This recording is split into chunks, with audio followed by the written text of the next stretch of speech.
चक्र के बारे में पढ़ेंगे हम लोग। बेगूसराय में क्वेश्चन नंबर 1 है, बेगूसराय चौकीदारी टैक्स के विरुद्ध आंदोलन का एक हिस्सा था। सविनय अवज्ञा आंदोलन का था। दिसंबर 1930 में सविनय अवज्ञा आंदोलन के दौरान उत्तर बिहार सारण जिले चौकीदार टैक्स के विरोध प्रदर्शन हुआ और प्रदर्शनकारी ने दमन चक्र प्रवाह नहीं की। अगले महीने बेगूसराय के स्वतंत्रता दिवस के एकत्रित भीड़ में भारी संख्या में ग्रामवासियों के आकार सम्मिलित हो गए और उपमंडल अधिकारी एक गड्ढे में धकेल दिया। गोलीबारी के लिए जाने के बाद वहां से हटे।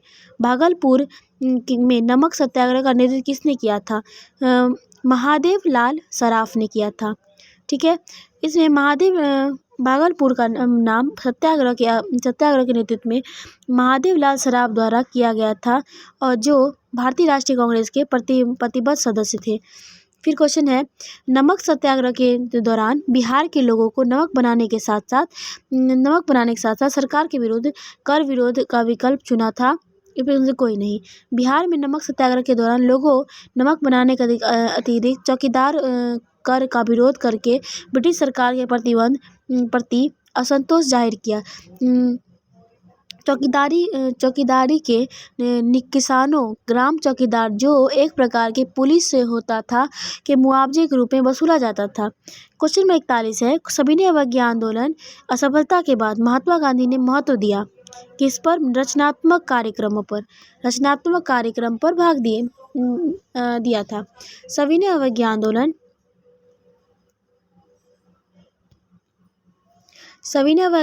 सफलता के बाद महात्मा गांधी रचनात्मक कार्य को महत्व दिया। अक्टूबर 1934 को गांधी जी ने पूरा समय हरिजनोत्थान लगाने के लिए सक्रिय राजनीतिक स्वयं को हटाने का निश्चय किया।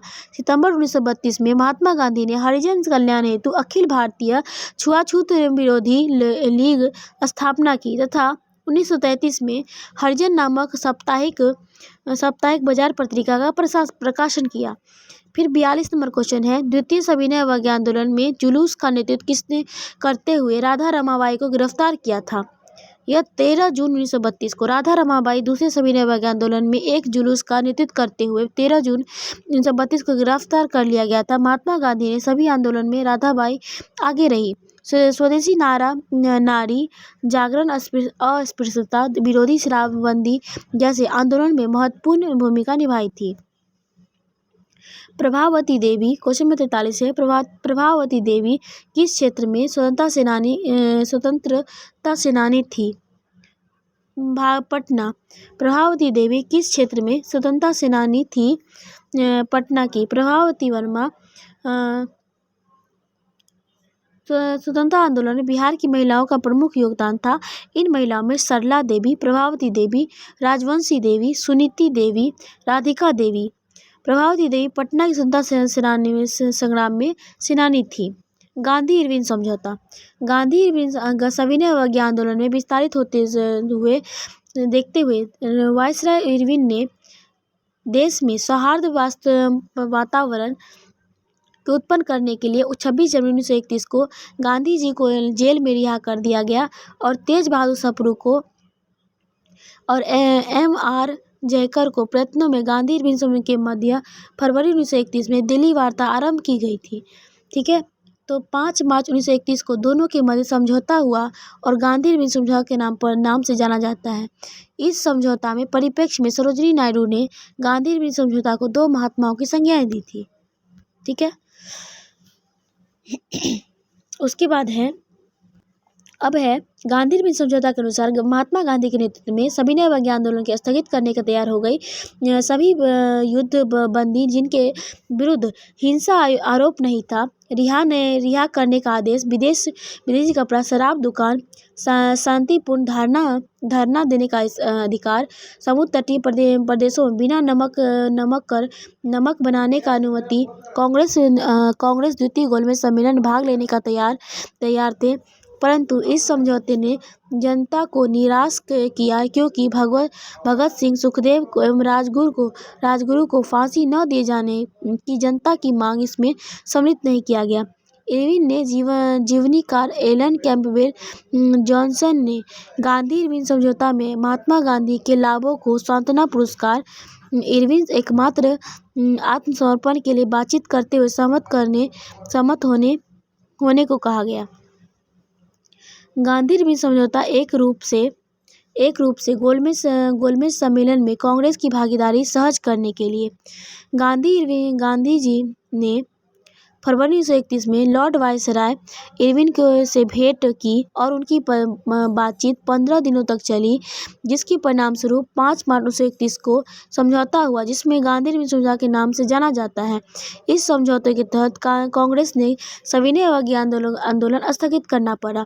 कांग्रेस द्वितीय गोलमेज सम्मेलन भाग लेने को तैयार हो गई। वस्तुतः प्रथम गोलमेज सम्मेलन कांग्रेस शामिल नहीं हुई थी। यह समझौता मुख्य रूप से गोलमेज सम्मेलन में कांग्रेस भागीदारी सहज करने के लिए किया हुआ है। गांधी-इरविन समझौता किस वर्ष हुआ था?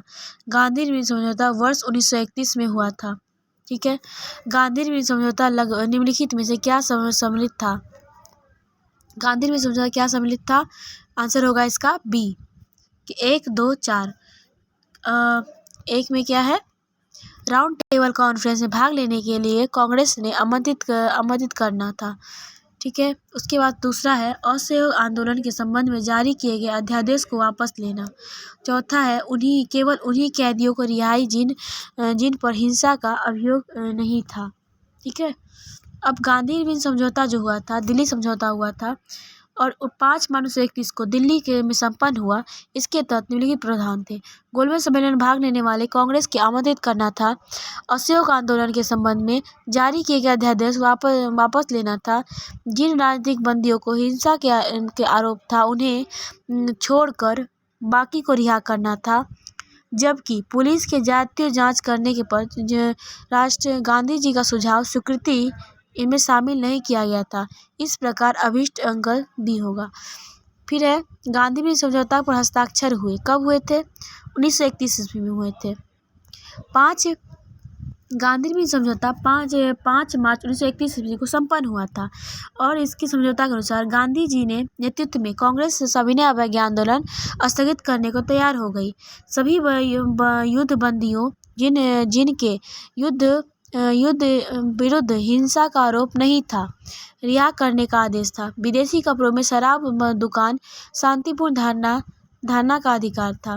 समुद्र तटीय प्रदेशों में बिना नमक कर दिए नमक बनाने की अनुमति थी। कांग्रेस द्वितीय गोलमेज सम्मेलन में भाग लेने के तैयार हो गई, परंतु समझौते ने जनता के निराश किया, क्योंकि भगत सिंह सुखदेव फांसी न दिए जाने की जनता की मांग को सम्मिलित नहीं किया गया था। ठीक है। गांधी-इरविन समझौता कब हुआ था? 1931 ईस्वी में। 5 मार्च 1931 ईस्वी को कौन सा समझौता हुआ था? गांधी-इरविन समझौता। निम्नलिखित में से कौन गांधी-इरविन समझौता जाना जाता है? गांधी-इरविन समझौता में किया जाने वाला प्रस्तावित था सविनय अवज्ञा आंदोलन। फिर गांधी-इरविन समझौता हस्ताक्षरित होने पर किसने महत्वपूर्ण भूमिका निभाई? तेज बहादुर सप्रू ने। सविनय अवज्ञा आंदोलन विस्तारित होने पर स्वरूप देखते हुए वायसराय इरविन ने सौहार्दपूर्ण वातावरण संपन्न करने के उद्देश्य से 26 जनवरी 1931 ईस्वी को महात्मा गांधी ने जेल रिहा कर दिया और तेज बहादुर सप्रू और MS राज जयकर को प्रयत्नों से गांधी-इरविन समझौता के मध्य 1931 में दिल्ली वार्ता प्रारंभ हुई। 5 मार्च 1931 को दोनों मध्य एक समझौता हुआ और जो गांधी-इरविन समझौता के नाम से जाना जाता है। इस समझौते परिप्रेक्ष्य में सरोजिनी नायडू ने गांधी-इरविन समझौता में 2 महात्मा की संज्ञा दी थी। गांधी-इरविन समझौता किसके मध्यस्थ भूमिका अदा की थी? तेज बहादुर सप्रू के की थी।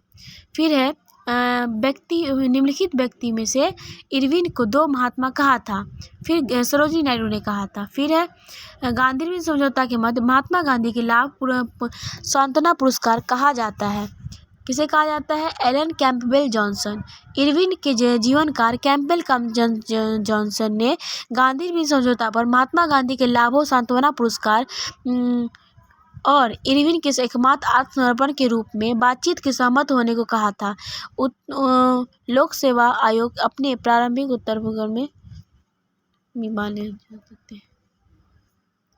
फिर है कांग्रेस का कराची अधिवेशन 1931। गांधी इरविन समझौता की मंजूरी देने के लिए सरदार वल्लभ भाई पटेल अध्यक्ष में 29 मार्च से 29-31 मार्च 1931 को कांग्रेस कराची अधिवेशन। इस अधिवेशन में पहली बार कांग्रेस ने मौलिक अधिकारों और राष्ट्रीय आर्थिक सलाह कार्यक्रमों में से संबंध प्रस्तावित किए। इसी अधिवेशन में कुछ लोगों को विरोध करने पर गांधी जी ने कहा था कि गांधी मर सकता है लेकिन गांधीवाद नहीं। यह पहला अवसर था जब पूर्ण स्वराज को कांग्रेस द्वारा परिभाषित किया गया था। वर्ष 1931 में भारतीय राष्ट्रीय कांग्रेस के कराची अधिवेशन ने पारित मूल अधिकार आर्थिक कार्यक्रम संकल्प पंडित जवाहरलाल नेहरू ने प्रतिरूपित किया था। एम.एन. रॉय ने सहयोगी भूमिका निभाई थी। सुभाष चंद्र बोस ने भारतीय राष्ट्रीय कांग्रेस के कराची अधिवेशन 1931 में महात्मा गांधी लोकप्रियता सम्मान प्रतिष्ठा माना।